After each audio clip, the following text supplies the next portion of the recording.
Voilà, voilà, je vous remercie d'être venus aussi nombreux, plus nombreux d'ailleurs que l'an dernier, donc ça fait très plaisir. Donc je vous remercie aussi parce que c'est une présentation où on a un certain nombre de cadres du syndicat, mais en même temps nous invitons les entreprises, et j'en parlerai, les entreprises avec lesquelles nous travaillons, parce qu'on est un syndicat, je dirais, qualifié de technique. Donc on a une stratégie qui repose essentiellement donc sur un certain nombre de grands chantiers et de l'exploitation, et ça on fait appel à des entreprises, et c'est pour ça qu'elles sont nombreuses à être là. Et c'est un endroit où, j'en ai reconnu aussi, on invite par exemple des associations, je dirais, avec lesquelles nous travaillons, donc on voit qu'on a un mélange assez particulier finalement entre ici, élus, entreprises qui font des travaux un peu pointus et des associations essentiellement dans le domaine environnemental. Voilà. Je vais commencer par vous souhaiter à tous, bien évidemment, une bonne nouvelle année, donc de bonheur, de réussite et d'énergie dans tout ce que vous allez entreprendre. Alors, 2018 pour nous c'est passionnant, plein de surprises, on va venir, professionnelles et personnelles. Alors, grande nouvelle quand même à ce 1er janvier, nous étions plein de choses, mais nous sommes devenus, grâce à un certain nombre de collectivités, un syndicat gémapien. Alors vous direz, pourquoi passer dans l'ère gémapienne? C'est dans la perspective, il faut quand même le savoir, un jour de devenir un EPAGE. Donc vous devrez tous noter quand même que je me félicite de la très grande richesse et de l'inventivité de notre administration française. Plus basiquement, nous continuons à faire la même chose d'année en année, mais ce qui est important, c'est de voir si les choses s'améliorent et comment elles peuvent s'améliorer ou pas. Alors, l'actualité, on va prendre un de nos thèmes favoris, obligatoires, c'est prévenir les inondations.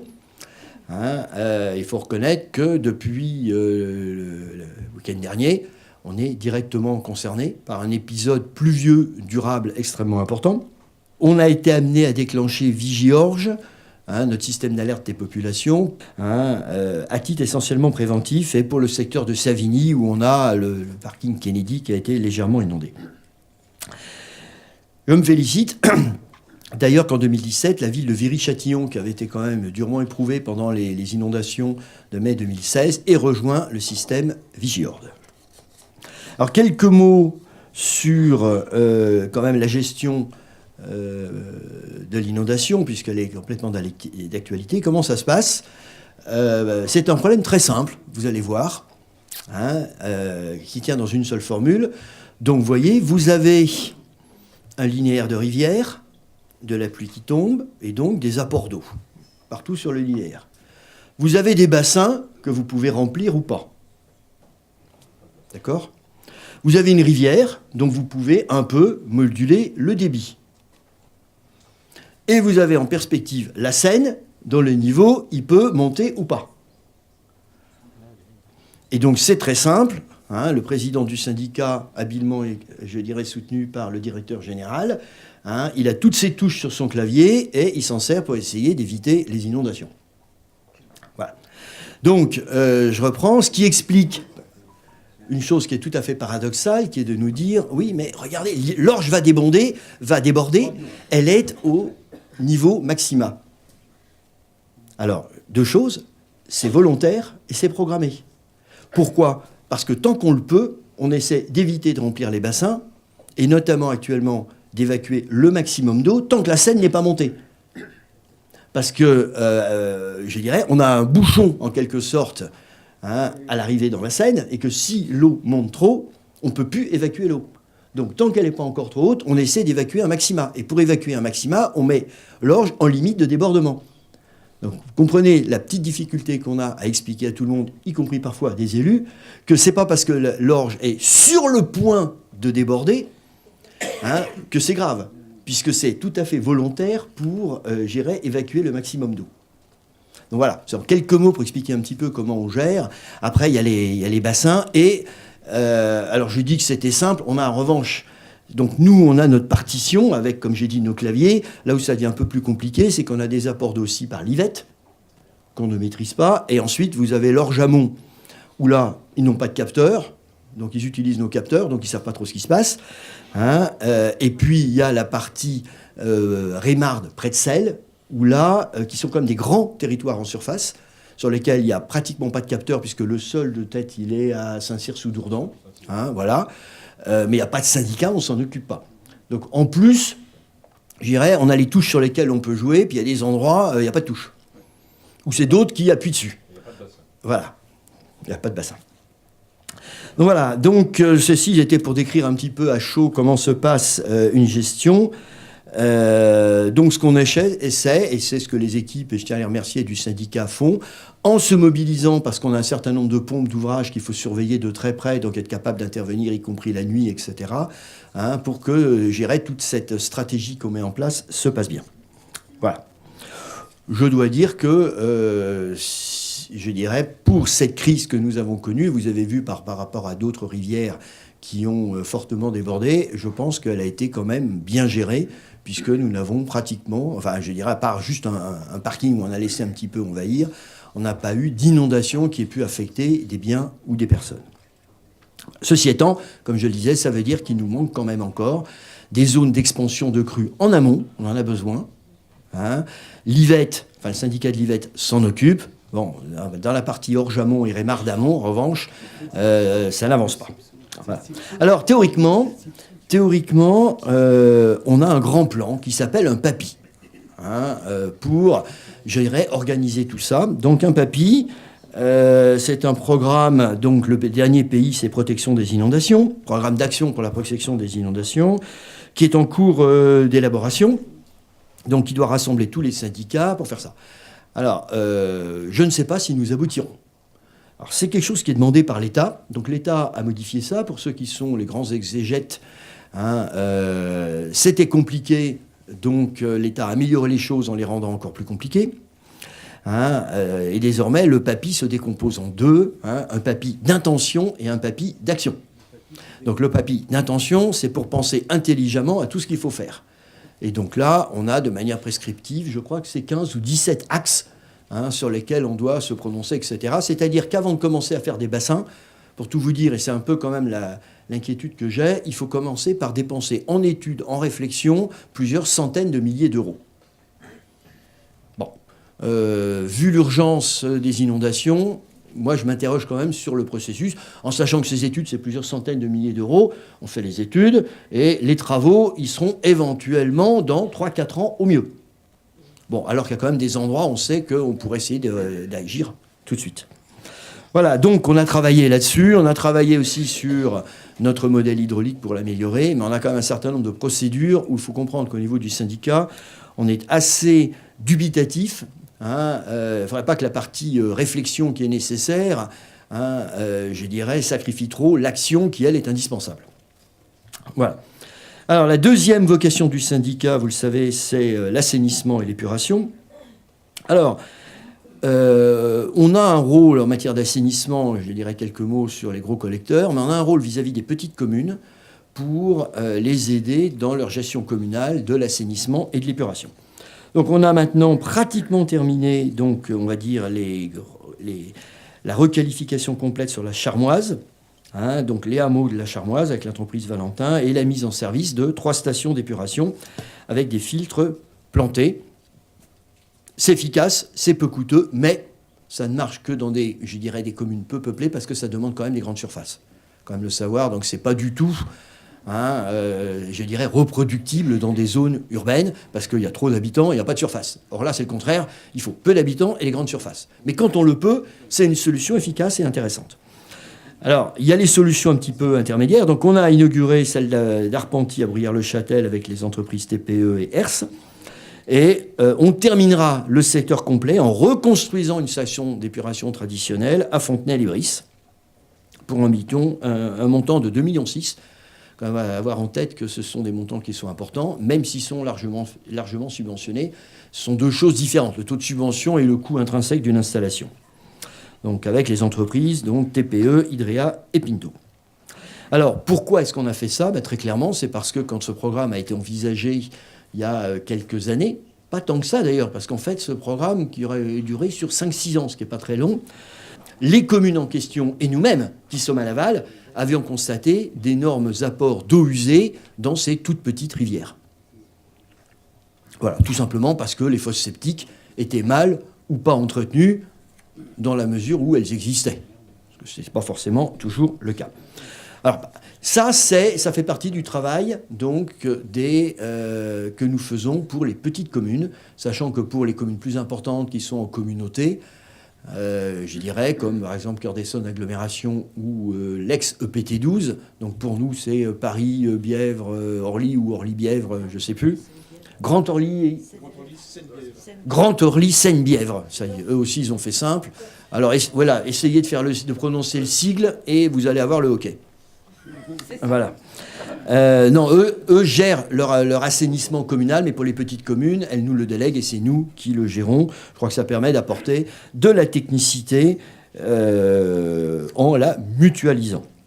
Donc, on a eu une énorme opération aussi qui a été la réfection d'un collecteur donc qui fait quand même 1,80 m sur 2 mètres. Donc on peut circuler dedans, donc on y est allé. Il n'y a que M. Bouchy qui est obligé de porter le casque, mais Mme Moulet et moi, il n'y avait pas de problème, on n'avait pas besoin de porter du casque. Voilà. Alors, il n'avait jamais été ausculté depuis les années 70. Et qu'est-ce qu'on constate dans ce genre de collecteur? On l'avait constaté avant, et maintenant on sait qu'on va le retrouver dans les autres, c'est que la partie qui était à l'air libre, parce que les collecteurs d'eau usée, il y a une partie qui en général est en eau, assez régulièrement, et une partie à l'air libre. La partie à l'air libre, elle est complètement mangée par l'H2S, par les gaz, et donc il n'y a plus de toit. Et donc il y a des endroits, on ne voyait plus sur le toit du collecteur, ni béton, ni ferraillage. On voyait la racine de l'herbe. Donc c'est une opération qui a été compliquée pour tous ceux qui prennent le train. Je suis désolé, j'évoque des sujets difficiles. Prends la ligne C du RER, à Savigny, regardez à droite. Alors remarquez, parfois, ils arrêtent les trains pendant longtemps. Donc on peut regarder les travaux du Civoa, je dirais, par la fenêtre. Vous avez pu remarquer qu'on a mis un tuyau provisoire dans le lit de la rivière dans lequel on détournait les eaux usées de façon à pouvoir, je dirais, recréer de l'intérieur donc ce collecteur en poussant des ovoïdes à l'intérieur donc de l'ancien collecteur en béton. Voilà. Il a fallu aussi réhabiliter le siphon, et ça s'est bien passé. Et là, on avait quand même des grandes craintes. Il y a un siphon qui passe sous l'orge. Et un siphon, c'est quand même assez embêtant. Et je peux vous dire que c'est des travaux qui demandent quand même beaucoup de technicité. Alors, donc ça a été fait par la SAD. Alors, évidemment, en 2017, il y a eu aussi un énorme événement, vous avez vu, alors là, qui est très très particulier, puisque celui-là, il était unique. Ça a été le retrait de la torche, la fameuse torche. Alors, elle n'est pas, contrairement à ce qu'on m'a écrit d'ailleurs, sous la Seine. Parce que j'y suis allé, elle n'est pas sous la Seine. Elle est dans le puits de remontée qui est au bord de la Seine. Alors, quand même savoir qu'on est dans un puits de remontée des eaux usées, donc de toutes les eaux usées, on va dire du nord de l'Essonne. Donc ça correspond à peu près aux eaux usées de 800 000 habitants, qui passent en siphon sous la Seine, donc c'est pas rien. Alors là, on a un problème dans le futur, c'est que ce siphon, il est unique. Donc le jour où il va falloir faire des travaux dans le siphon qui est sous la Seine, pour l'instant, on ne sait pas. Je le dis comme ça, il est unique. Ceci étant, donc on avait cette torche. Alors cette torche, c'est quoi? C'est tout simplement qu'il y avait un ferraillage dans le puits de remontée qui tenait le tuyau d'évacuation des pompes qui étaient au fond pour aspirer le fond et éviter qu'il ne s'embourbe. Ça a été fait à l'origine dans les années 60. Dans les années 60, ce qui est normal. Sauf qu'au fil du temps, tout un tas de déchets plus ou moins solides, dont les lingettes, mais pas seulement, se sont agrégés autour de ce ferraillage jusqu'à représenter une torche, vous en avez sans doute vu les photos, qui faisait plus de la moitié du diamètre du siphon. Donc on risquait d'obstruer complètement le siphon. Voilà. Donc les travaux ont été, donc ça je le rappelle, financés par le SIAP, mais la collaboration technique a été extrêmement importante avec eux parce qu'à chaque fois qu'on faisait descendre des gens dans cet environnement, et pour y être allé, je peux vous dire que il faut avoir...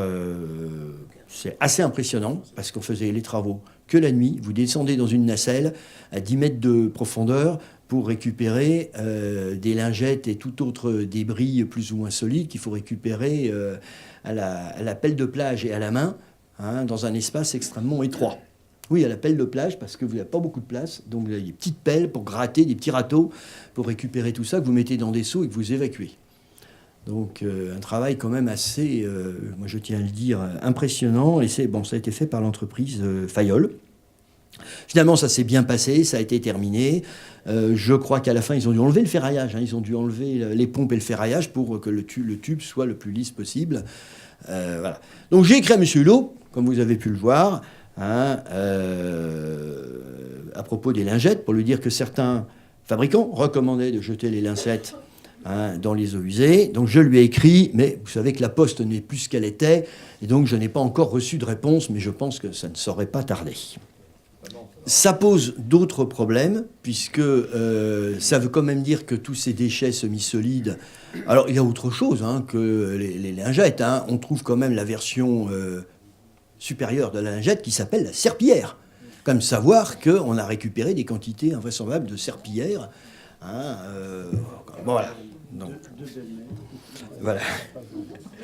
Alors, ça, c'était sur les eaux usées. Notre troisième sujet, c'est la qualité de la rivière. Alors je rappelle pourquoi est-ce qu'on s'occupe de l'assainissement aussi, c'est que les tuyaux d'assainissement, pour tout le monde, ils sont dans les points bas, et aujourd'hui, donc tous les collecteurs intercommunaux, ils aboutissent dans des gros collecteurs qui sont dans l'île de la Rivière, parce que c'est le point bas pour aller jusqu'à l'usine de Valenton. Voilà, et donc on gère ça globalement. Alors, on a aujourd'hui publié le rapport donc, de qualité sur les données 2016. Donc, il y a du positif et du négatif. Alors dans le positif, c'est que les facteurs de dégradation, ou la plupart des contaminants ou des produits qui dégradent, je dirais les taux, on voit bien, sont quand même durablement à la baisse. Donc ça continue à s'améliorer. Néanmoins, on a encore des soucis parfaitement identifiés. C'est les apports d'eau usée directement dans la rivière.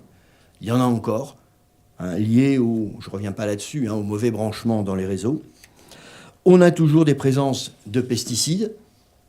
Donc l'action des gouvernements successifs pour interdire le glyphosate, pour interdire l'utilisation de pesticides par les collectivités territoriales, c'est effectivement important, même si on constate que des pesticides interdits depuis longtemps se retrouvent encore dans la rivière.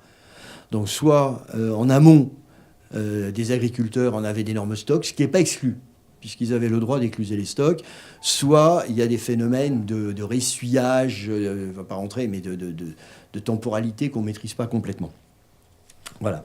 Ça veut dire qu'il nous reste d'ailleurs, là on voit ça avec les communes, une énorme affaire pour faire comprendre à monsieur et madame tout le monde, je disais tout à l'heure, là, Noël Colson, la journaliste, Madame Michu mariée à Monsieur Tout-le-Monde, leur faire comprendre que c'est peut-être pas indispensable d'utiliser des doses massives de pesticides pour enlever le moindre brin d'herbe entre les dalles de la descente de garage.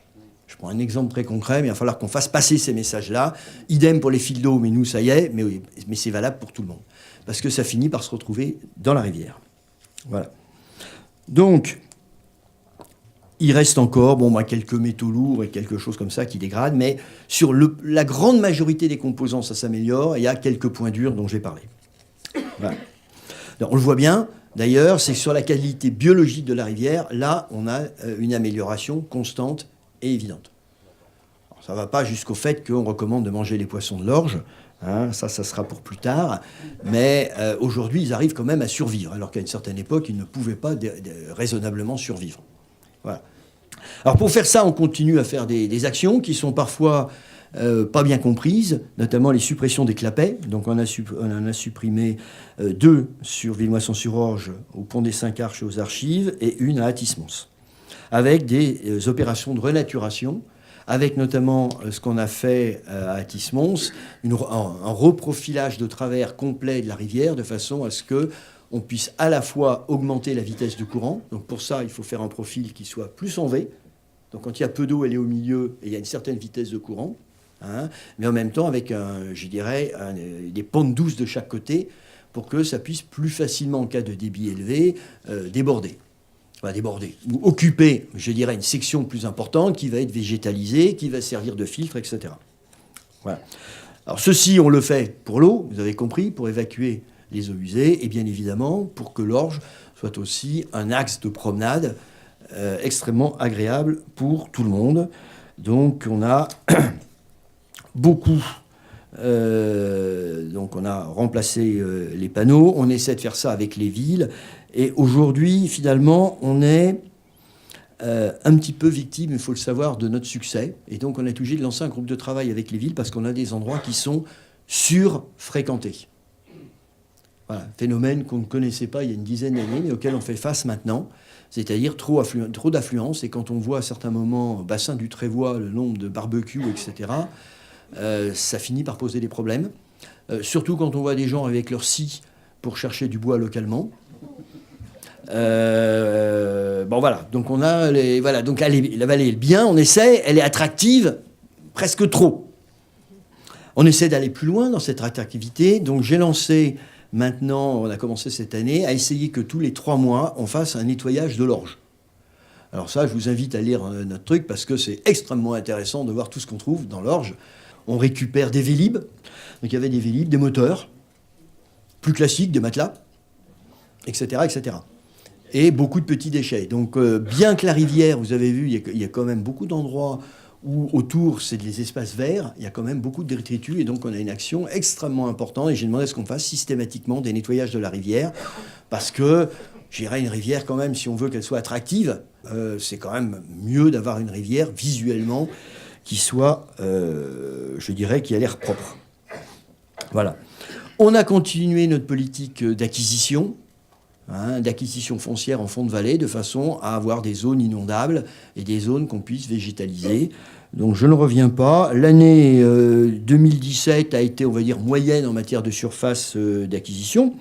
Bon, on a quand même acquis à peu près 15 000 m², mais on a un certain nombre d'opérations prévues qui sont beaucoup plus importantes, donc sur 2018. Et ça, on continue notre politique donc d'essayer d'acquérir, voire de déconstruire quand c'est le cas, je dirais, des terrains en fond de vallée. Alors maintenant, il reste à apporter rapidement donc 2018 et les périmètres. Alors oui, on est devenu gémapien.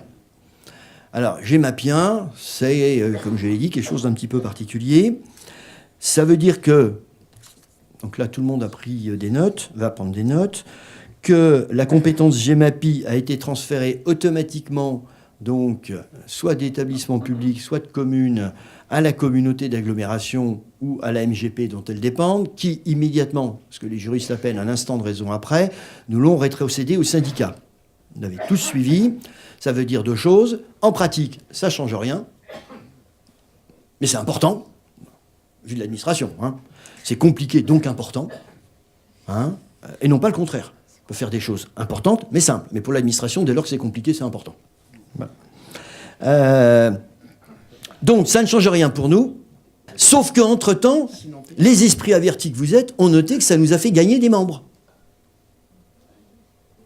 Et donc, c'est comme ça que Paris-Saclay, par exemple, ou la MGP, sont devenus membres du CIVOA.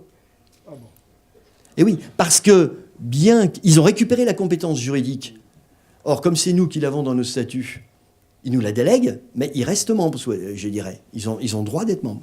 Donc, comme ça, on a des nouveaux membres. Alors, on en a 3. Donc, Paris-Saclay. Donc, pour les communes qui sont sur Paris-Saclay, le Pays de Limours, pour la même raison, il devient membre automatiquement. Voilà. Et la MGP. La MGP, c'est encore un peu plus compliqué, mais ça fait ces 3 nouveaux membres. Alors, et ils sont nouveaux membres, mais comme certains étaient membres en direct pour d'autres compétences que nous avons, ça veut dire qu'ils ne deviennent pas non-membres. Donc c'est vraiment des membres en plus. Alors, j'ai dit au début qu'on essayait d'aller de l'avant, donc on a 3 communes qui d'ailleurs font partie de la communauté des Pays de Limours, à savoir Angervilliers, Forges-les-Bains et Péqueuses. Je crois, Péqueuses, je ne sais pas. Si, Péqueuses aussi, voilà. De la communauté donc, du Pays de Limours. Donc, ces 3 communes, si vous voulez, là j'ai parlé tout à l'heure de la GEMAPI, donc la communauté des Pays de Limours est membre au titre de la GEMAPI. Ces 3 communes ont demandé à nous confier leur assainissement communal, qui est une autre compétence, donc elles restent adhérentes en direct pour cette compétence qui en fait ne dépend pas de la communauté des Pays de Limours. Donc si vous n'avez pas tout compris, c'est pas grave. Voilà. Alors, évidemment, on voulait faire ça simple. On n'a pas réussi parce que nous avons essayé de faire quelque chose en 2017, qui était de modifier nos statuts pour tenir compte de ça et introduire l'adhésion des 3 nouvelles communes. Et là, l'administration, je vais me taire sur l'administration, nous a dit que ce n'était pas possible de faire les 2 choses ensemble. Il fallait les faire successivement. Donc, on a modifié nos statuts, ça s'est réglé. Et on va relancer une modification de statut. Dès lors que ces 3 communes auront demandé l'adhésion, il faut qu'on remodifie nos statuts, etc. Bon, donc on est maintenant dans un processus où tous les 6 mois, on modifie nos statuts. Pourquoi pas? Parce qu'entre-temps, il s'est passé encore un autre événement. C'est que le syndicat de la vallée de la Pretzel, le SIAL, qui comporte une partie, mais je ne crois pas toute, de la communauté des Pays de Limours, a demandé à fusionner avec le CIVOA. Et d'ailleurs, il a proposé que par la même occasion, ça fusionne avec le CIPSO.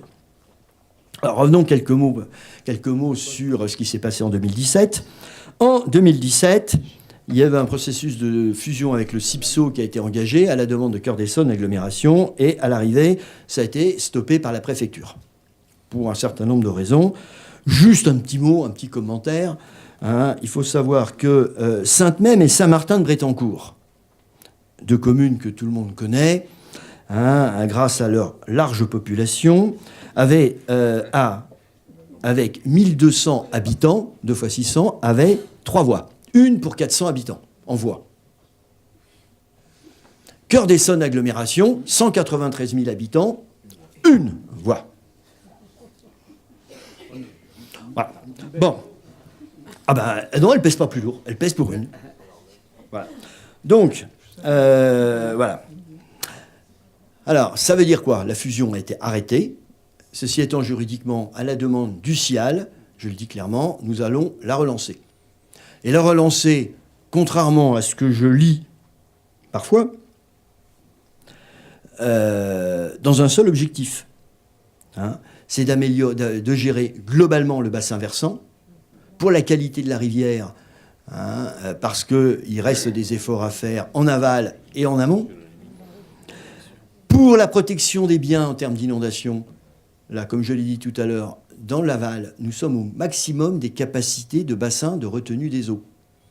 Et actuellement, monsieur le maire de Breuillet est là, donc il peut en attester, nous utilisons en fait un bassin du Civois pour soutirer l'eau de la Rémarde dans notre bassin, parce qu'il n'y a pas de bassin en amont.